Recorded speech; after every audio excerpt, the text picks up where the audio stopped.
ini dengan Ibu Clara. Kembali lagi di mata pelajaran komputer.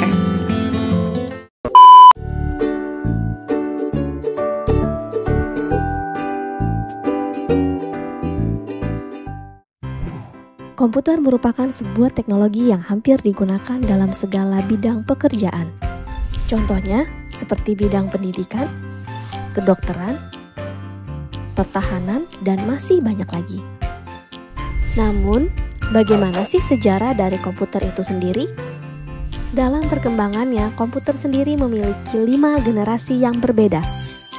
Dimulai pada tahun 1940, komputer bernama Z3 berhasil diciptakan oleh seorang ilmuwan Jerman bernama Konrad Zuse.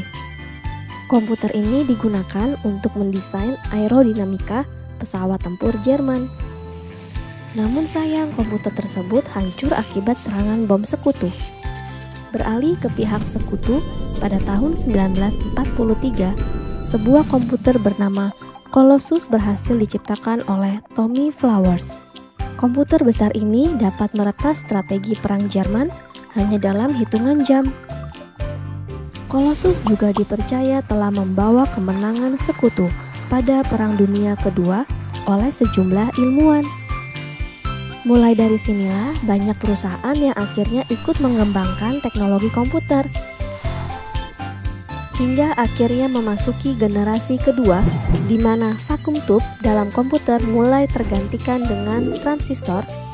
Komputer pertama yang menggunakan teknologi transistor ini bernama Univac Clark, yang difungsikan untuk simulasi hidrodinamika senjata nuklir.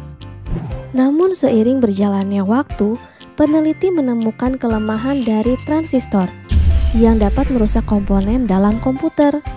Dan pada generasi ketiga terciptalah semikonduktor sebagai sebuah solusi yang dibuat oleh Robert Noyce. Komputer yang telah mengaplikasikan komponen ini disebut juga sebagai mini komputer, karena ukurannya yang jauh lebih kecil dibandingkan komputer generasi sebelumnya. Tidak berhenti di situ saja. Pada generasi keempat, ilmuwan terus mengembangkan komputer, hingga terciptalah sebuah komponen yang bernama Very Large Scale Integration atau VLSI, yang di dalamnya terdapat ratusan transistor. Komponen tersebut digunakan pada komputer sehingga membuat komputer lebih mudah diproduksi, karena tidak melibatkan banyak komponen. Selain itu, harga komputer juga menjadi lebih terjangkau. Turunnya harga komputer yang drastis berhasil membuat penjualan komputer meningkat sangat pesat dari tahun ke tahun. Hingga akhirnya, pada tahun 1983, majalah Time menobatkan komputer sebagai sebuah hal yang paling berpengaruh pada masa itu.